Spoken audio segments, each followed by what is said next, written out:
Salut à tous, voici un unbox express de type express. Et oui, ça fait à peine 3 heures, il est 18h13 que le P20 et le P20 Pro ont été annoncés. J'étais tout à l'heure au Grand Palais à Paris pour la présentation mondiale du P20 et du P20 Pro, le nouveau flagship de Huawei. Et donc ici, j'en ai l'un des deux. Alors je ne sais pas encore lequel, c'est une surprise puisque je n'ai absolument rien touché de ce qui était à l'intérieur de cette jolie boîte.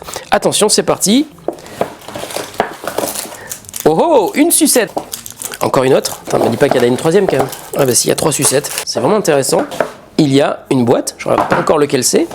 La Huawei P20 série. D'ailleurs, la première page de ce document nous montre les 3 P20 qui existent. En fait, le P20 Lite qui a été annoncé la semaine dernière, le P20 et le P20 Pro. Bon, je sais pas à quoi ça sert. Ah, ça c'est pour faire du slow motion. Ah, c'est rigolo ça. Donc, comme je disais, le P20 et le P20 Pro ont été annoncés tout à l'heure et il s'agit du P20 Pro. Alors le P20 Pro, c'est quand même celui qui a attiré l'attention de tout le monde aujourd'hui parce que c'est quand même un smartphone qui a des specs assez incroyables. Triple optique à l'arrière de l'appareil avec un capteur principal de 40 mégapixels qui a l'air super intéressant. Et puis à l'avant, il y a un capteur à selfie de 24 mégapixels. Ça, je crois que je n'ai jamais vu ça. Donc on va ouvrir tout de suite pour voir ce qui se passe à l'intérieur de cette petite boîte. Alors je vais tout doucement, délicatement enlever ça.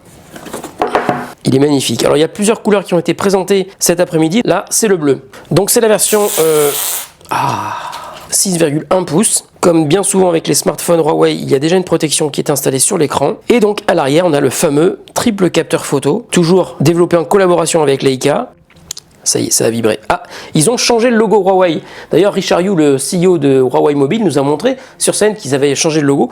On n'a pas vu grand-chose. On s'aperçoit juste qu'ils ont changé la manière de l'écrire et puis le logo a aussi un petit peu changé de forme. Tiens, d'ailleurs, ça me fait penser à un truc. C'est la première fois que je vois une conf Huawei où il n'y a pas la chanson habituelle qu'on entend toujours sur la conf.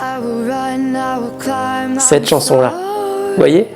Dommage, ça me manquait, je trouve que ça faisait partie du spectacle. Bon, et ben de face, il est très beau. J'ai l'impression qu'il prend un tout petit peu plus de place que l'iPhone 10, mais beaucoup moins que le Mate 10 Pro de mémoire, parce que malheureusement, je n'ai plus le Mate 10 Pro. Et à l'arrière, c'est vraiment magnifique.